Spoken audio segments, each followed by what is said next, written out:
Welcome to Dreamscape Worlds. Tonight, let us leave behind the rush of the world and slip quietly into a story that breathes in the hush of the past. Let your mind drift softly, and let my voice be a gentle guide, a whisper that carries you through moments lost to time and dreams woven in the quiet folds of history.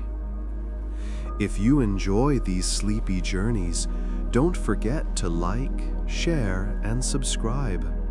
Every small act of support helps keep these gentle worlds alive.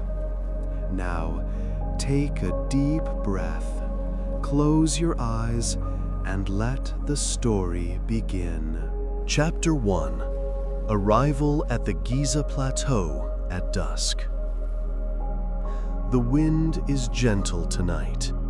It moves like silk across the dunes, pulling grains of golden sand into low waves that rise and fall like ancient breath. You arrive just as the sun begins to dip, its last light pouring over the western desert like molten amber. The sky deepens from blue to gold to a violet that hums with memory. And ahead of you, they wait, the pyramids. Their shape is impossible to ignore, even in silence, even in stillness. They are not loud, they do not demand, but they are felt deeply, in the spine, in the breath, as if some ancient rhythm still echoes from their stone into the bones of those who come too close. You step forward, each movement muffled by the sand, the sound barely reaching your own ears. Around you, the plateau is empty. The tourists are gone. The crowds, the cameras, the voices, all faded with the sun. Only you remain now, and them. The Great Pyramid rises before you, its edges sharp against the twilight. The blocks of limestone darkening with the sky, each one kissed by thousands of sunsets before this. You stop at its base. You look up. It doesn't end. Not really. It reaches up, up past what you can see, into a sky still warmed by the breath of Ra himself. You place your hand on the stone. It's warm, not from the sun, from time, from memory, from everything that has ever touched it before you. A whisper of wind passes behind you, and you could swear it said your name, but no, just the wind, just the hush of sand and stars and stone. Ahead, a narrow opening waits, unlit, unmarked, no guards, no signs, only shadow, and a sense that this was meant to be entered only at night. You step forward. The first block rises to your knee. You climb.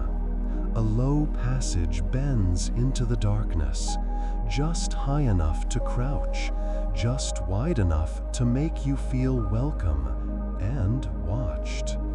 Your torch flickers. You hold it high. The flame dances against ancient stone, casting gold across the passage like rippling water. The walls lean inward. Their silence grows louder. You breathe slowly, not out of fear, but reverence. This place was not built to impress.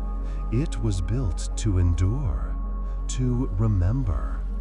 And now, you are here to listen. You crouch and follow the tunnel deeper.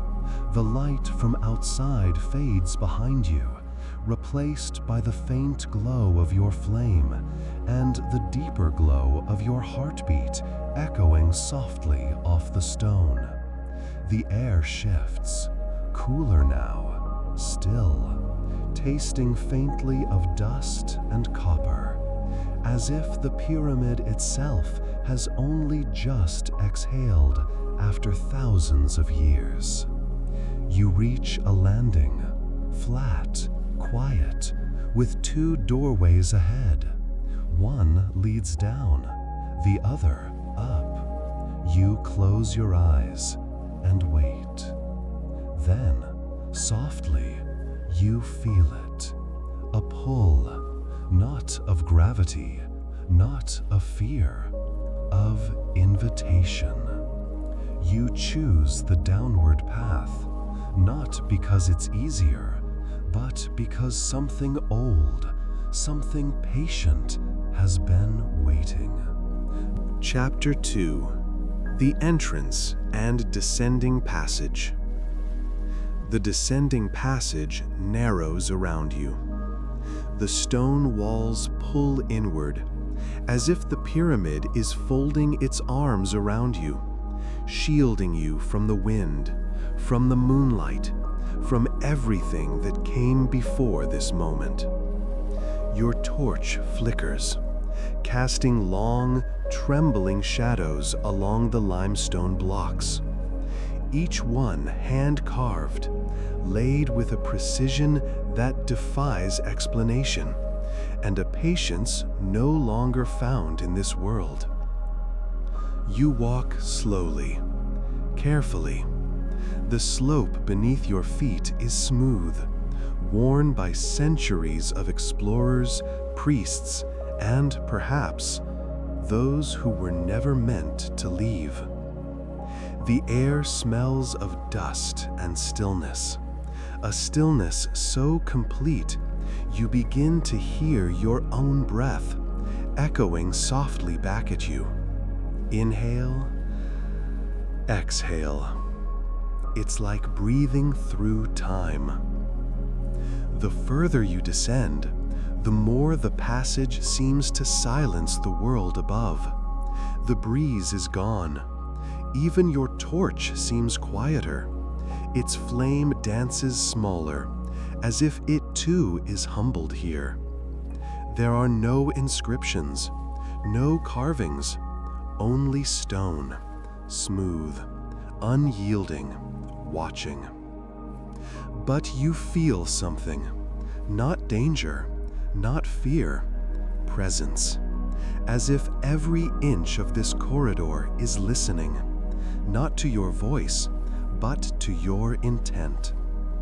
Halfway down, you kneel, not because you're tired, but because it feels right. Your hand presses to the cool floor, and for a moment, you imagine those who passed this way before. A high priest holding sacred oil, an architect marking the path with quiet approval, a queen, veiled and silent, carrying the name of a lost child. You do not know their names, but the stone does. It remembers. The passage opens. You step through a low arch, and suddenly the angle shifts. You are now deep within the earth, inside the belly of the pyramid, beneath thousands of tons of stone. But it does not crush you. It cradles you. You are not a trespasser. You are a guest. Before you, the corridor ends. A wall, blank, but to the left, a narrow slit in the stone. You duck through it, barely wide enough for one body, and enter the subterranean antechamber. The room is rough-hewn, unfinished.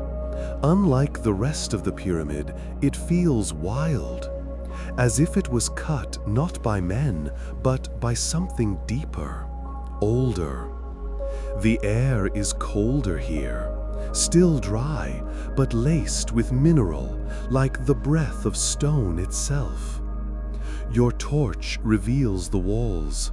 They glisten faintly, not with moisture, with crystal dust embedded in the granite. The light dances across them, tiny constellations buried in the dark. There is no sound, and yet you hear it. Something behind the silence. A low tone, so deep it vibrates in your chest, not in your ears. You hold your breath. It continues. A resonance, a frequency, as if the very core of the pyramid is humming just for you. You step into the center of the chamber. The ground dips slightly, a shallow basin cut into the stone. Perhaps a burial pit, perhaps a meditation pool, perhaps a place to leave part of yourself behind. You kneel there again, lay your torch beside you, close your eyes, and listen. Time slips. You cannot tell if a minute has passed, or an hour, or centuries. But when you rise, you feel lighter, as if something has been taken, or gifted, or exchanged. You bow your head once. The stone does not answer. It only keeps its silence. But now, you feel a part of it, and it of you. You lift your torch, turn toward the next passage. A new tunnel, this one rising, narrower, but brighter. The air is changing, and the pyramid is ready to reveal more. Chapter 3: The Hidden Chamber Beneath the Great Gallery. You rise carefully from the stone basin. The tunnel before you narrows, then bends upward, its slope steeper than before, pulling you towards something you don't yet understand. Your torch crackles softly in your hand. Its light feels stronger now, not just fire, but purpose. The pyramid is leading you. As you ascend, the air grows warmer, not stifling, but charged. There's an energy here, a low, steady hum beneath your feet, a vibration in the soles of your boots, not mechanical, organic, like the stone itself is whispering beneath your steps. Then you reach it, the Grand Gallery, a vast corridor unlike anything before it. You pause in the threshold.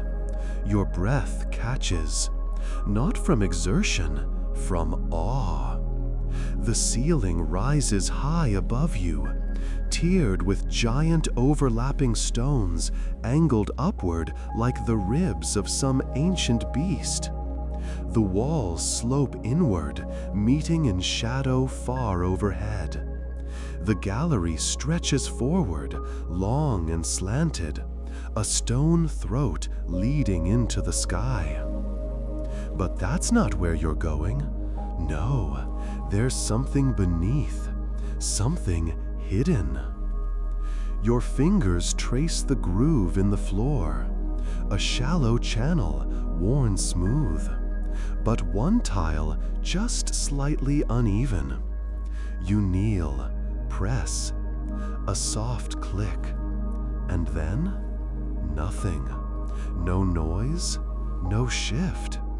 Only the faintest breath of cool air brushing your face from below. There is a chamber here, buried beneath the gallery, unmarked, unspoken, and waiting.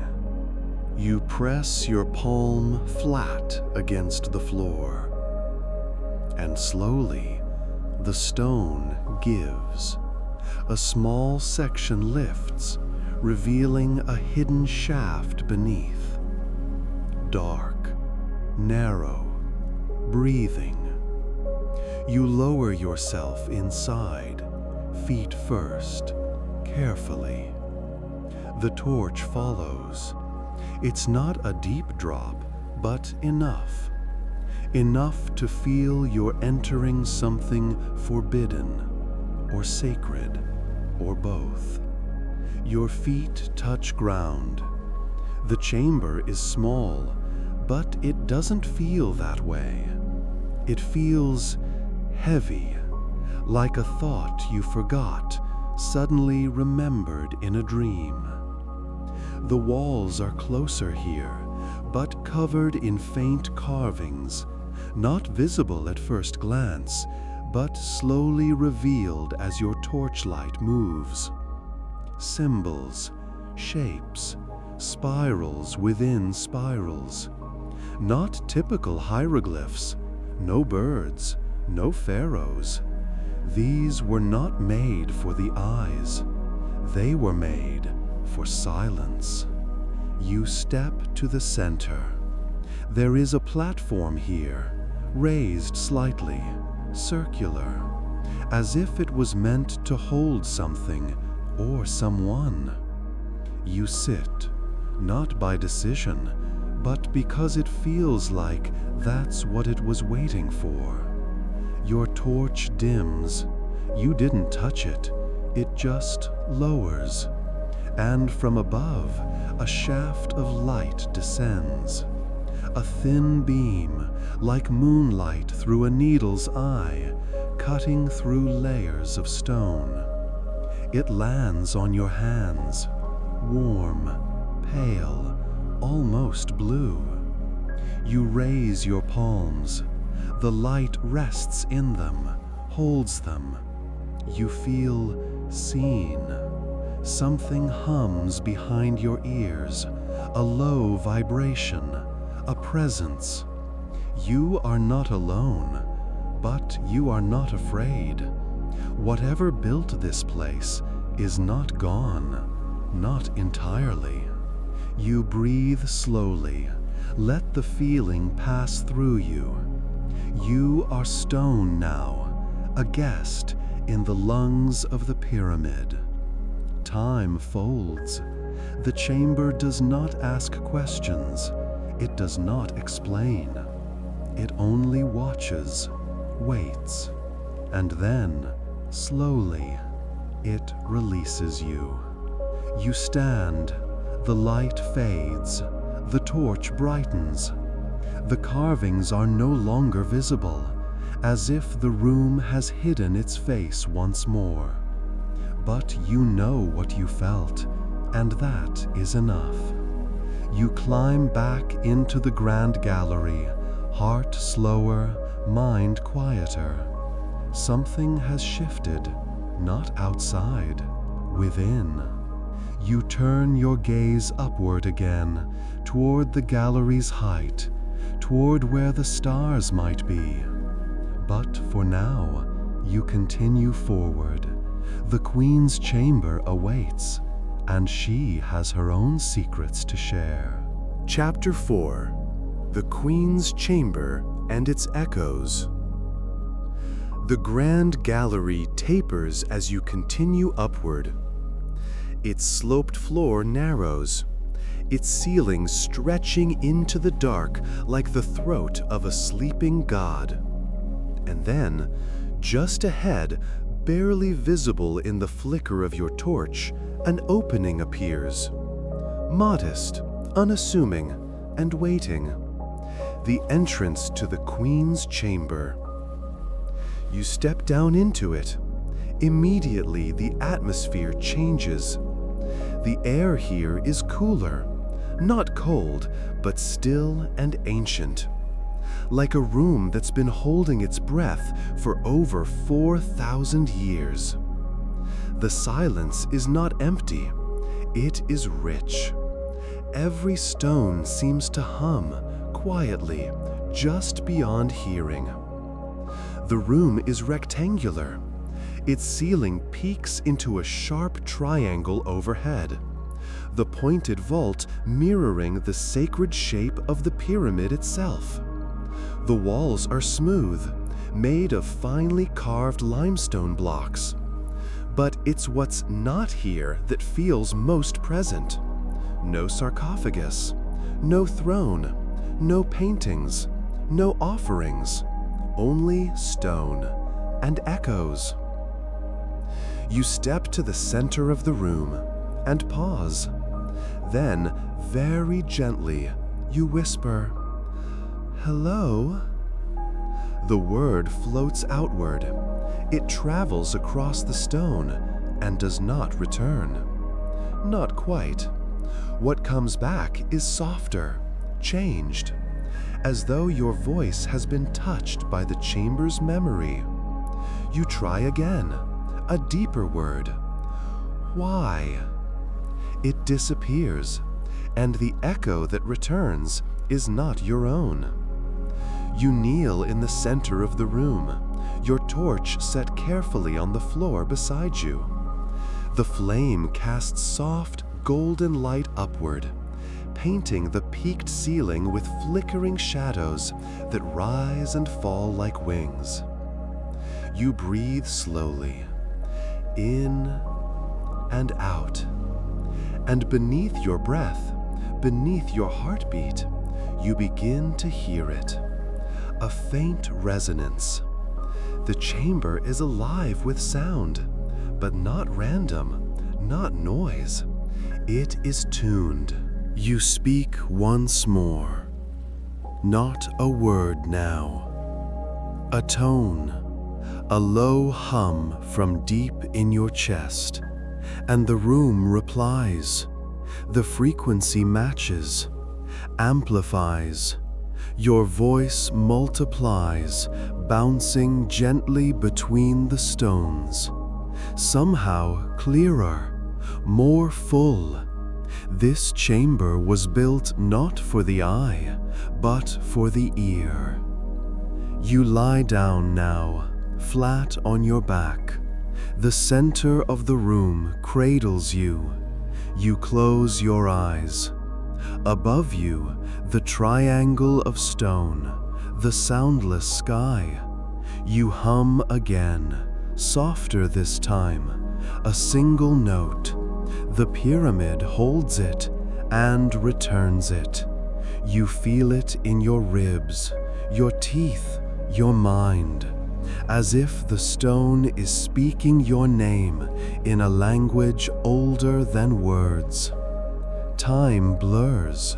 You do not know how long you've lain here, but when you rise again, you are quieter, not just in voice, in thought, in breath. The chamber does not explain itself. It offers no visions, no spirits, only harmony, only stillness. You walk to the eastern wall. There, a small shaft, barely large enough for a hand, extends outward, cut perfectly into the stone. It does not open to the outside, and yet you hear wind, not real, not present, but remembered. The sound of desert air moving across stone, long, long ago. Or perhaps from the future. You place your hand over the shaft. The wind stops. You remove it. It begins again. A breathing pyramid, a patient lung of stone. You bow once, not from obedience, from understanding. Then, torch in hand, you return to the entrance. One final glance. The room looks unchanged, But you are not the same. The echoes now live inside you, and they will not stop speaking. Ahead lies the Hall of Forgotten Hieroglyphs, and within it, a secret most eyes were never meant to see. Chapter 5: The Hall of Forgotten Hieroglyphs. The exit from the Queen's chamber is narrower than when you entered. Not physically, but in feeling. You turn your head one last time.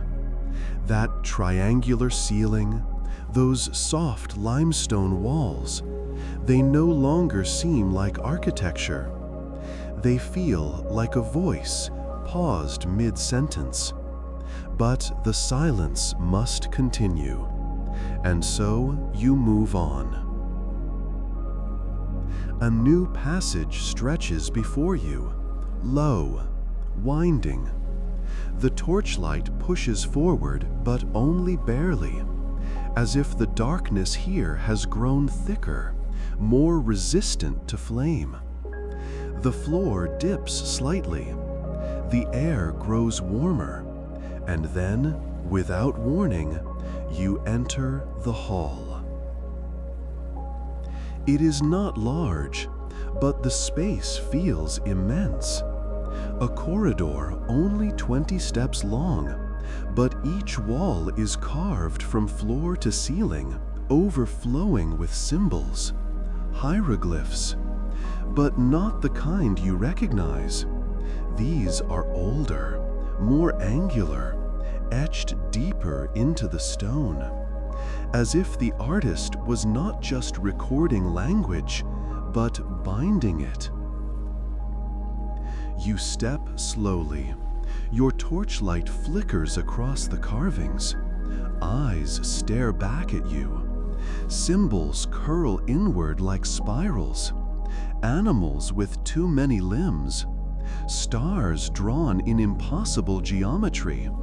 And all around them, small repeating marks, slashes, dots, curves, like a secondary language woven beneath the first.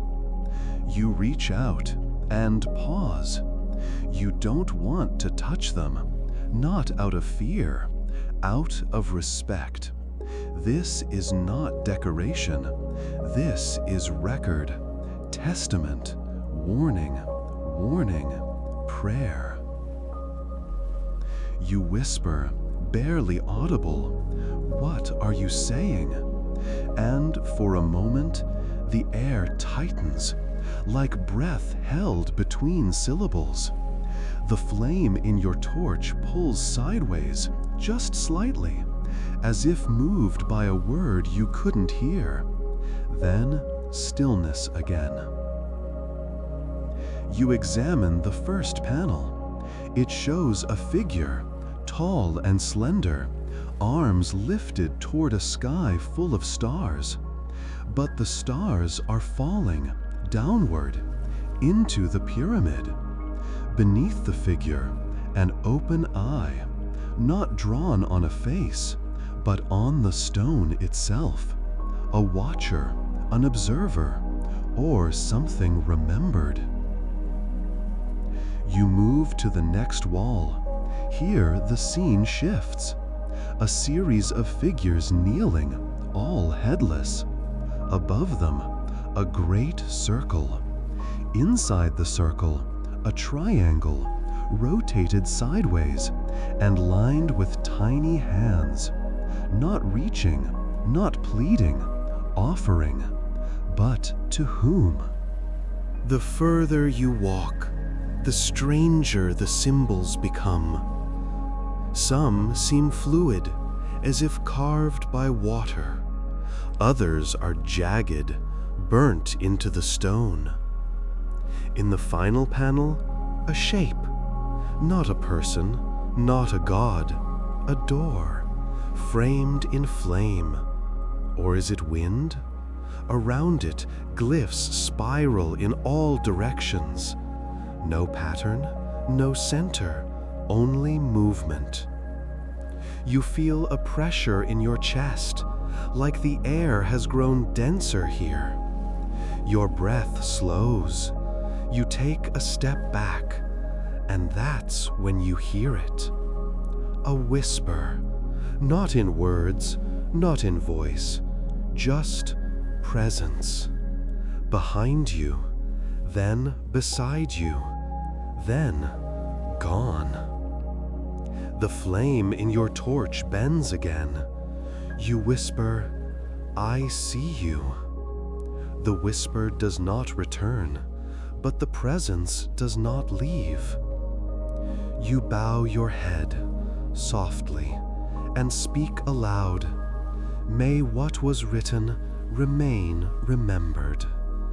It feels right, and the hall does not argue. You reach the end of the corridor. A small doorway waits, framed by two symbols you do recognize. Ma'at, truth. Shai, destiny. And between them, the same spiral from the earlier panel, carved faintly but pulsing under the flame. You step forward. Beyond this door is the shaft, the one that whispers, the one that leads to silence, but not sleep, not yet. You cross the threshold. The hieroglyphs do not follow, but their meaning clings to your thoughts like fine desert sand, not fully seen, not fully forgotten, just waiting. Chapter 6. The Shaft That Whispers. The doorway narrows as you pass through. Stone presses in from all sides. Not enough to alarm you, but enough to remind you that you are deep within something very old and still watching. This is not a hallway, not a chamber. It is a shaft, a vein in the pyramid, straight, angular, descending just slightly. And in that descent, a sound begins. At first, you think it's your breath, but it isn't. It doesn't match your rhythm. It lingers just a moment too long after each exhale. Then you think it's your steps, but no, it continues even when you pause. So you stop completely. You hold your breath, and the whisper continues. It is not a word, not a language, not even a voice, but it feels like one. The sound is soft, like air brushing across stone, like a distant breeze pushed through hollow bone. It begins low in pitch, barely audible, then rises, then vanishes, only to return from a new angle, not behind you, not ahead, but within the stone. You continue walking, torch in hand, its flame holding steady even as the sound dances around you. There are no symbols here, no markings, just polished walls, too smooth, too precise to have been cut by hand. Somewhere deep in the stone, you feel a pulse, not mechanical, not alive, but deliberate, like a signal, like thought. Your torchlight reveals a shift, a break in the wall, a tiny vent no larger than a coin. Air moves through it, and with it, the whisper. Slightly louder now, more insistent. You kneel, place your ear beside the vent. What you hear is not sound, it is shape, a spiral, a loop, a rise and fall in pressure that forms no word, but suggests meaning. You do not know what it's saying, but you feel it's meant for you. You whisper into the hole, "I'm listening." Nothing. Then, a subtle shift in the tone, softer, slower, less a whisper now, and more a hum. Not outside, not inside, but between. The vent closes. No mechanism, no movement, just sealed.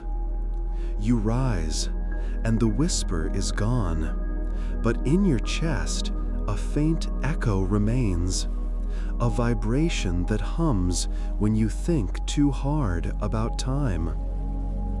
The shaft angles left, and up ahead, a strange light, faint, unnatural, not from your torch, from somewhere else. You press forward and step into a new space. It is round, unexpected, unrecorded, a chamber barely 10 steps wide, with a high ceiling that disappears into shadow. There is no source for the light, but the room glows, a soft, pale gold, like sun diffused through honeyed glass. The walls are covered in microscopic ridges, grooves that pulse gently when you step too close. You whisper again, "Is this what you wanted to show me?" And this time, the echo returns. Not your words, but a new phrase, one syllable, one breath. It is not in your tongue, but you understand it. Closer. You step into the center of the chamber. The grooves align beneath your feet. The whisper becomes a low resonance filling your chest. You feel the pyramid around you now, not as structure, but as presence. A system, a design, a message you have only begun to hear. You kneel, and the sound fades again, not ending, just waiting. You rise slowly.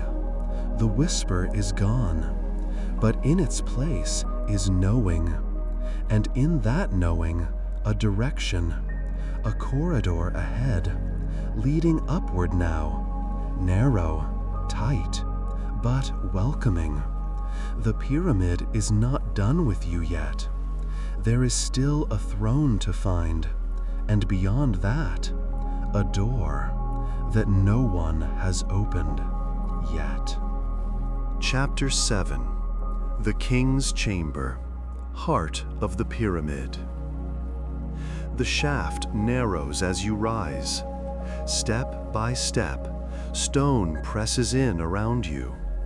But it doesn't feel confining, not now. It feels intentional, like you are being prepared, cleansed, as if stone itself is brushing away the dust of your thoughts, smoothing you into silence. You climb without speaking, without sound, only breath, only warmth, only the faint memory of the whisper still humming beneath your ribs. Then a shift in the pressure. The air grows colder, thinner. You feel it before you see it. A space opening up ahead. A darkness different than the tunnels. Not empty, but deep. You take a final step upward and enter the king's chamber. It is larger than you expected, but not grand, not decorated, just complete. A perfect rectangle of polished red granite. 6 walls, each carved with precision. Not a single symbol, no name, no offering, no decoration. Only smooth, silent stone and silence. In the center of the chamber rests the sarcophagus, open, empty, waiting.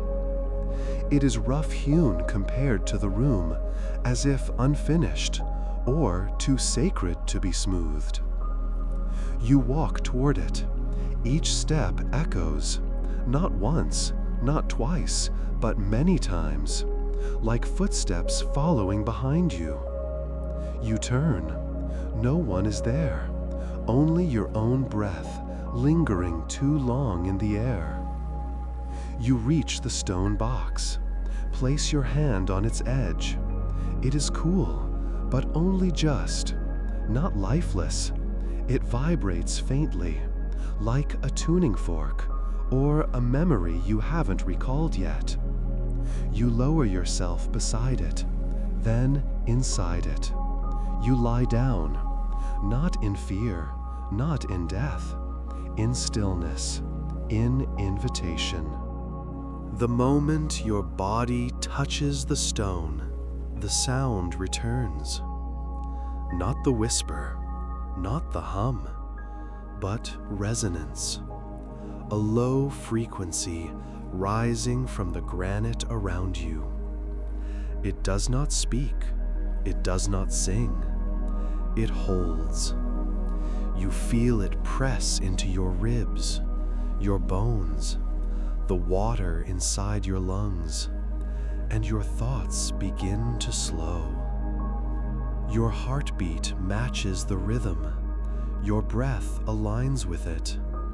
The room fades, not into blackness, into tone, pure sound, pure silence, balanced.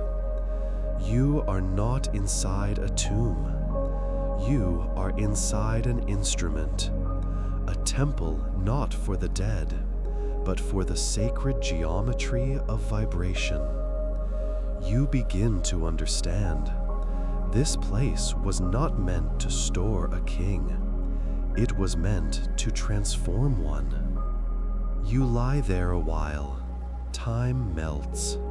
Your body feels lighter and heavier, as if it's dissolving into sound. Your name feels distant, your story unneeded. There is only this pulse, this rhythm, this ancient humming stillness. Eventually, you rise. Not all of you, but enough. You sit on the edge of the sarcophagus. The tone fades. The air returns. The stone sighs. You place your hand one last time on its side. Whisper, "Thank you," and feel, somehow, that the pyramid heard you. You turn toward the entrance. The air ahead is different now. You feel movement, flow. Beyond this chamber, there is still more to find. And soon, you will stand before a door that was never meant to be opened. But for now, you carry the sound of the king's chamber within you, a vibration that never truly leaves. Chapter 8: The Room That Was Sealed. The king's chamber fades behind you, like a dream that's become too quiet to remember. You carry its rhythm in your chest, a silent drumbeat, guiding your steps deeper into the ancient stone. But now, the passage ahead feels different, less architectural, more instinctual, as if it was not built but formed, like water, like thought, like something that grew in the dark while no one was watching. Your torch glows low. The air here absorbs light rather than reflects it. Each step forward feels slower, not from resistance, but from reverence. The silence thickens. Even your breathing dares not echo. Then you see it. The door. It isn't carved, it isn't marked, just a slab of ancient limestone wedged perfectly between two columns of darker granite. Unlabeled, unmapped, unspoken. But you know what it is. The sealed room. the one never meant to open, not out of danger, but out of respect. Some boundaries are made not to protect you, but to protect what lies beyond. You step closer, the torch dims again, and in the low light you notice something carved at the base of the door, almost invisible. A circle, cracked down the center, and beneath it a single word written in the oldest script: return. It is not a command, it is a warning, or perhaps a question, one you are free to ignore, and you do. Gently, you press your hand to the stone, and without a sound, without protest, it opens. Not all the way, just enough for one person, just enough for you. You step inside, and the door closes behind you. Not locked, just final. Darkness, perfect, weightless, alive. You raise your torch. It barely lights more than your own face, and still you feel the room around you. Vast, not in size, in presence. There is nothing here, and yet everything feels present. The hair on your arms lifts, your heartbeat slows. You are not alone, but you are not afraid. You take a step, and the sound it makes is not yours. It echoes strangely, bending upward, then downward, as if the space itself is reshaping around you.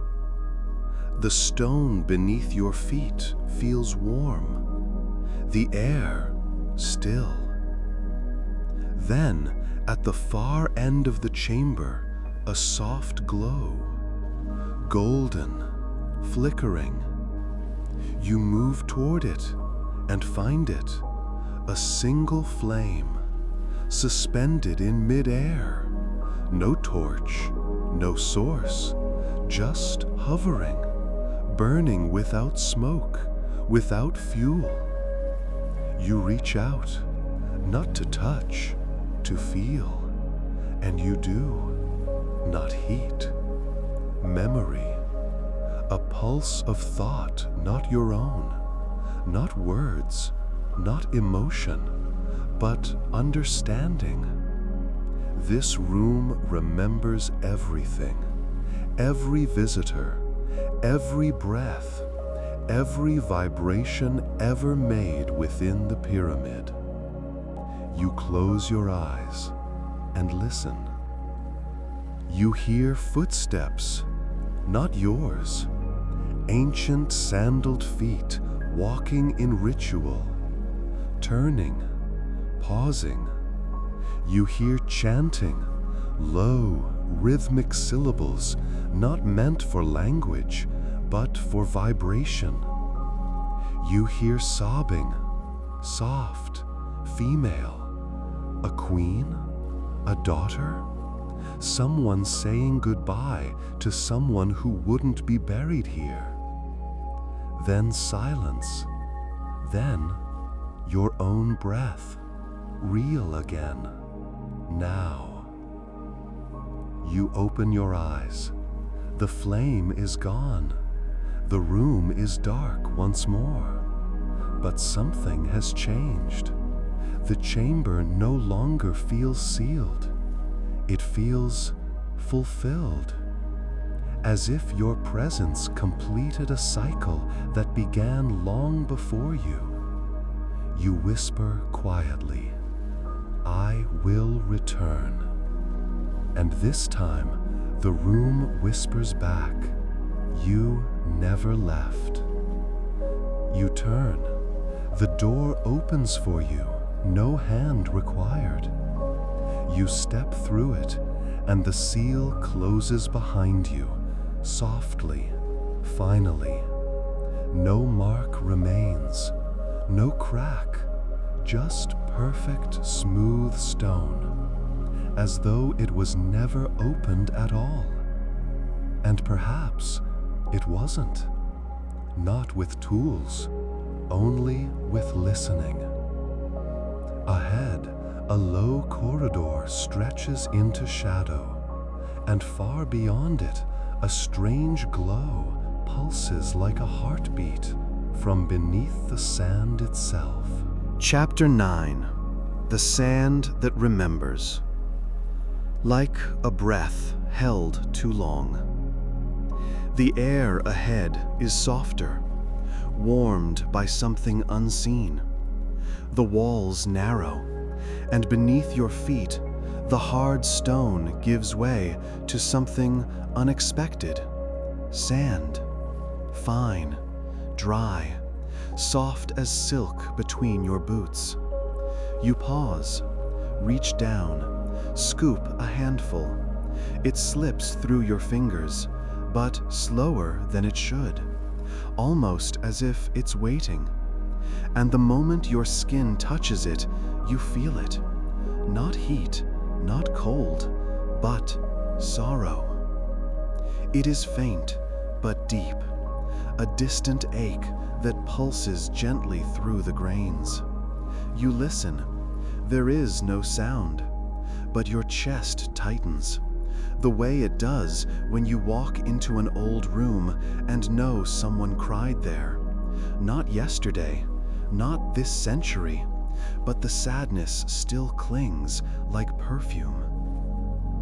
The corridor opens, a chamber, circular, sunken, its floor covered entirely in sand, its walls lined with tall alcoves, each one housing a stone basin. They are empty, but you sense they were not always so. You step down into the sand. It shifts beneath your weight, but not like ordinary earth.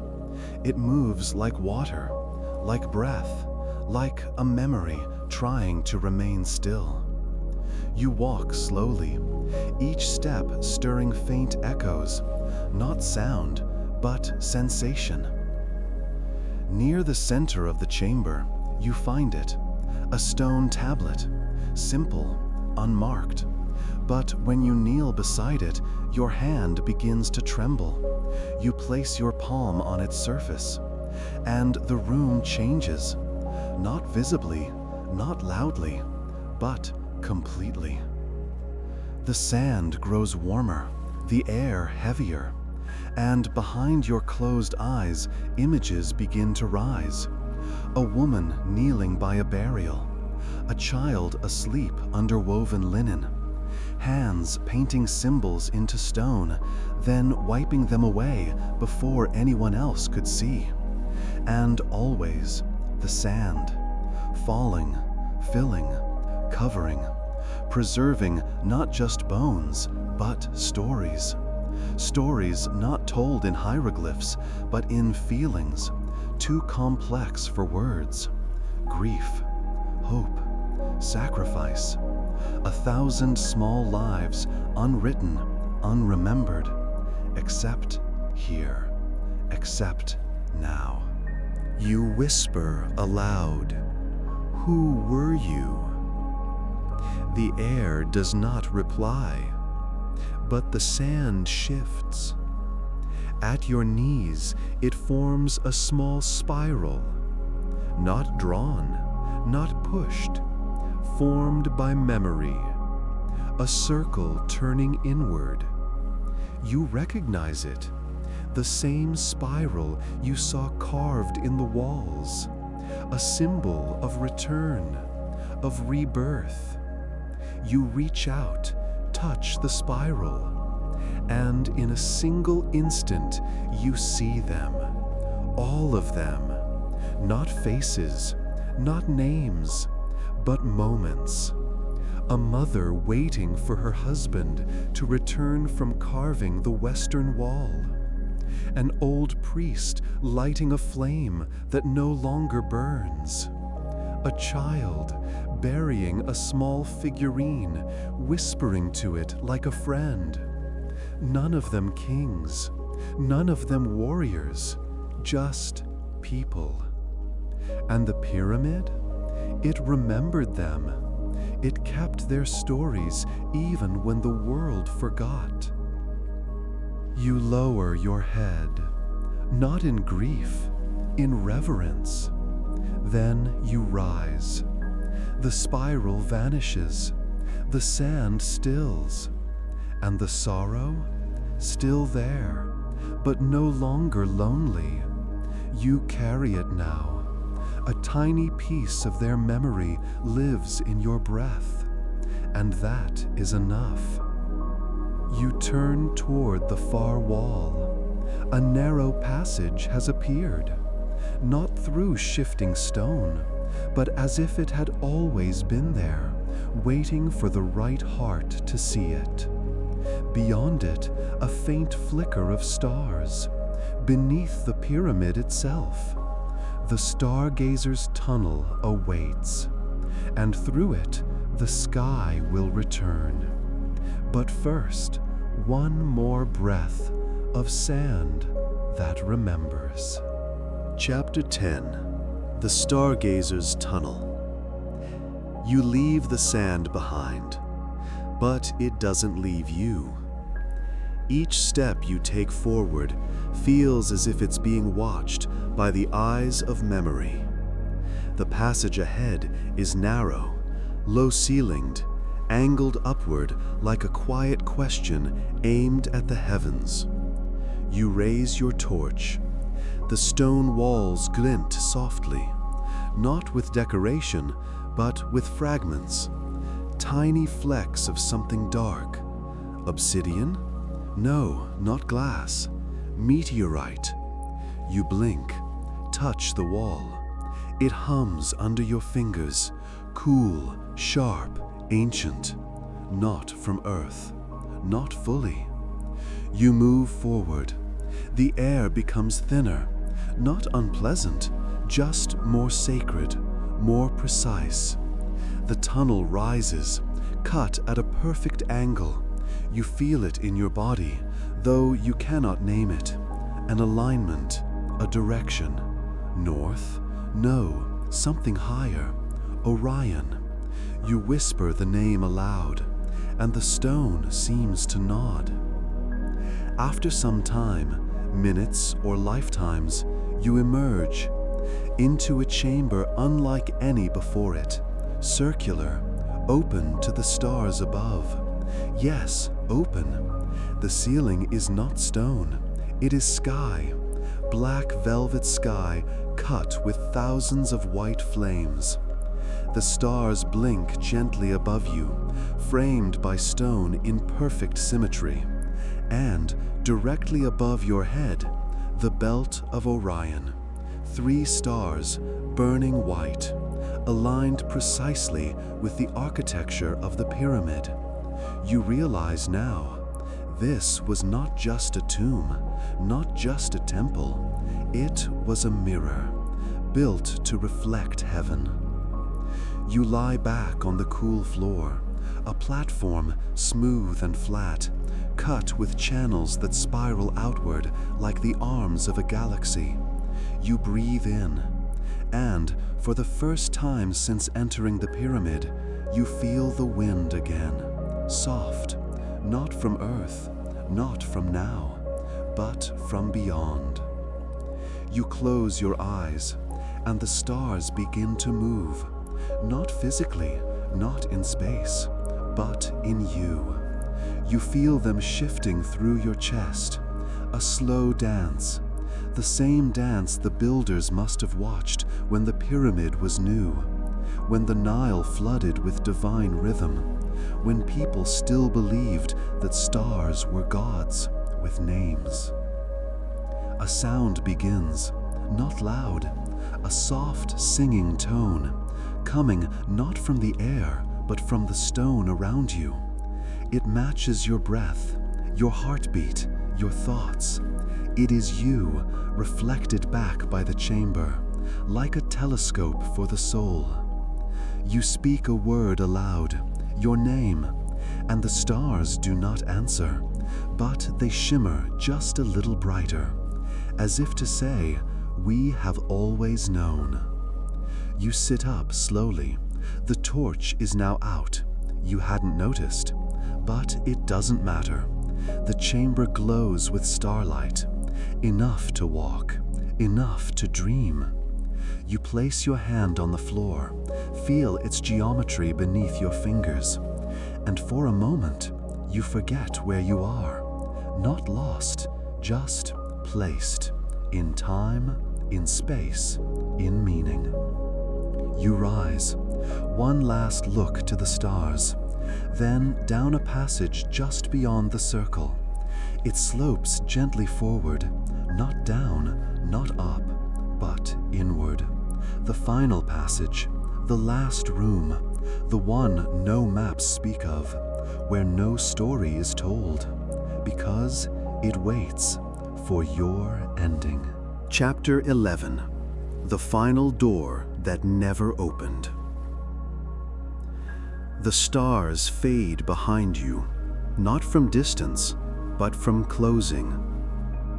The final passage is narrow, not in size, but in certainty.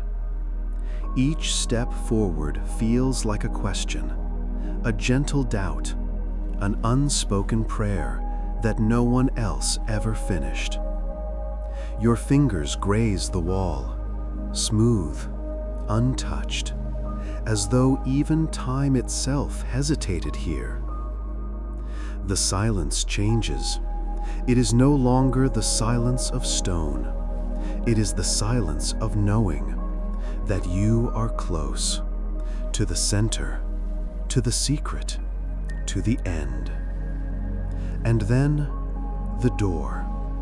It is not large, it is not locked, it is not even sealed, just closed. A slab of dark basalt wedged perfectly into the tunnel's end. Not marked, not carved, and yet you recognize it. This is the door from the wall of glyphs, the one surrounded by fire and spirals, the one they never named. You place your palm against it.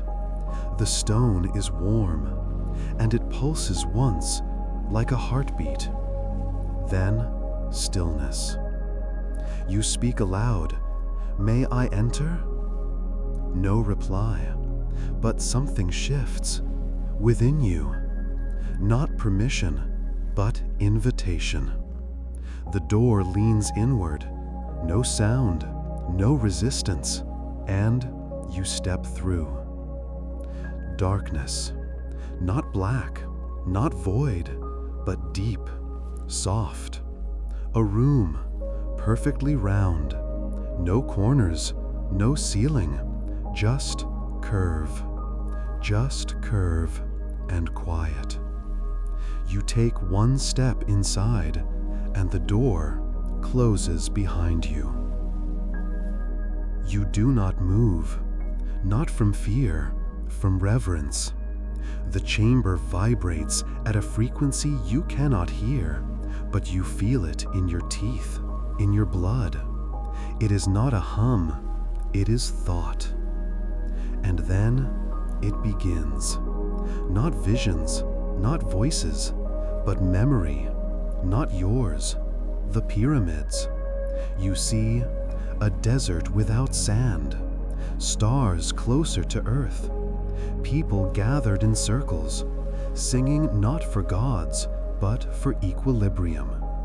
You see stone lifted not with force, but with harmony, blocks floating into place like feathers caught in a shared breath. You see a man, alone, standing in this very room, thousands of years ago. He is not a pharaoh, not a priest, just aware. He places a small object in the center of the room, a triangle carved from black crystal. It shimmers briefly, then vanishes, and the memory fades.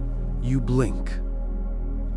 The room is still dark, still empty. But in the center, you now see something. A pedestal. You didn't notice it before because it wasn't there. You step forward. On it, nothing. But you feel it. Something rests there still. Not an object, an idea. You reach toward it, not with your hand, with intention. And suddenly, you understand. This chamber was never meant to contain a treasure.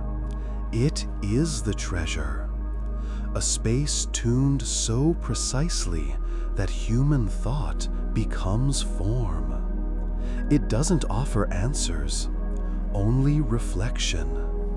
Whatever you bring here is made visible, and what you see now is yourself, not your face, not your name, but your path. A single spiral of choices, of questions, of moments that echo outward, like the rooms you've just walked through, each one a chamber of your soul. And this is the end and the beginning. You bow your head, not to the room, but to the silence, because now you understand. The pyramid was never just a tomb. It was never just a monument. It was a mirror for gods, for men, for you. You breathe out, step back. The pedestal fades, and behind you, the door opens once more. You walk through it, and when you turn, there is no door, only wall, only stone, only stillness. But inside you, the door remains, and it will never close. Chapter 12. The Echo Beneath the Stone. You step into a narrow chamber, barely more than a breath in width. The walls press close, but not unkindly. They seem to lean in, listening, or perhaps inviting you to listen too. The air feels dense, heavier than it should be, and under your feet, a vibration. Not sharp, not loud, but steady, low, endless. You pause, close your eyes, place one hand on the cool stone beneath you, and there you feel it again, a tone, not in your ears, but in your bones. A hum from somewhere far below or far behind. It doesn't speak, but it remembers. You kneel, lower your ear to the floor. The tone grows clearer, and in its resonance, images rise. 1,000 lives pass beneath you, not as shadows, but as echoes. You hear tools carving stone in time with breathing. You hear prayers whispered in languages no longer spoken. You hear a woman singing, alone, to something she hopes will remember her voice. You feel a tremor in your chest, not fear, but recognition. This stone has heard every voice that's ever entered, and now it holds yours too. You rise, but the hum remains. It isn't following you. It has become part of you, a signature. You walk on, each step feeling slightly less your own. You are no longer simply exploring the pyramid.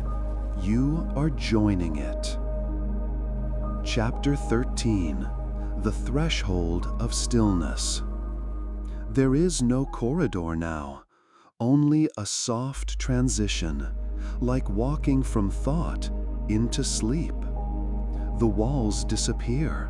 The air becomes still, not silent, but deeper than silence.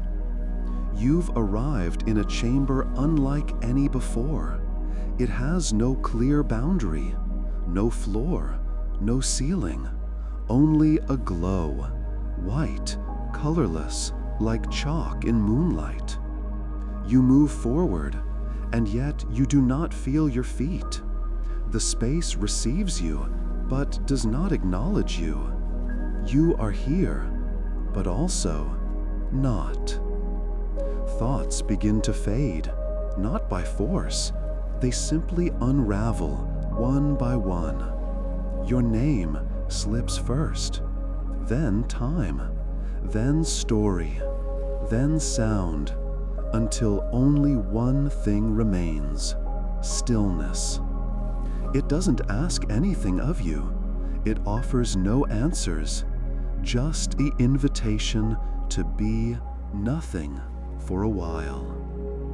You stand in the center of the void, or perhaps you've stopped moving altogether. No direction matters now, no questions remain. And in this state, you feel it, peace, not joy, not relief, but something quieter, older, deeper, a kind of sacred pause between one world and the next. You do not know how long you remain, but when your awareness returns, you are standing once more, breathing, and the white fades into soft golden stone. A corridor ahead, and beyond that, the last chapter, the closing breath, the moment where dust becomes light. Chapter 14. Becoming dust, becoming light. You do not retrace your steps. The pyramid does not ask for that. It opens new paths, soft, slow, downward sloping, like sand finding the shape of its vessel. You walk in silence. The torch is gone, and you do not need it. You are lit from within now, by memory, by resonance, by something that cannot be named. The corridors curve more gently now. The stone feels warmer, smoother, like it has accepted your presence, no longer testing, no longer measuring, only witnessing. You feel no fear, no time, no end, just a slow unraveling, a quiet release, as if the pyramid is exhaling you back into the world. You pass a doorway, no inscription, no frame, and yet you pause. Something within calls you in. It's a small chamber, just a niche really. No carvings, no relics, only dust. But when you kneel, you understand.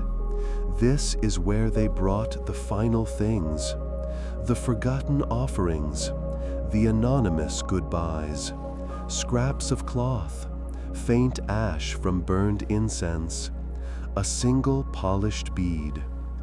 Time did not preserve them, but the pyramid did, because it remembers everything, even the unnamed, especially the unnamed. You reach your hand out, let the dust run through your fingers, and in that moment, you feel yourself dissolve. Not vanish, not die, dissolve into thought, into memory, into light. You close your eyes, and there you are, walking the passage again, but not as you were. You are now the whisper in the walls, the flicker in the flame, the footstep heard but not made. You have become one with the pyramid. Its silence is your silence, its stillness your breath. You rise, not with your body, but with your will. And the corridor opens once more. This time you feel a breeze, soft, cool, laced with starlight. And up ahead, the exit, a thin line of gold, framing a slit in the wall. You pass through it, and suddenly you are outside. The desert greets you, black sky, silver stars, a wind that carries the scent of long-forgotten prayers. You turn.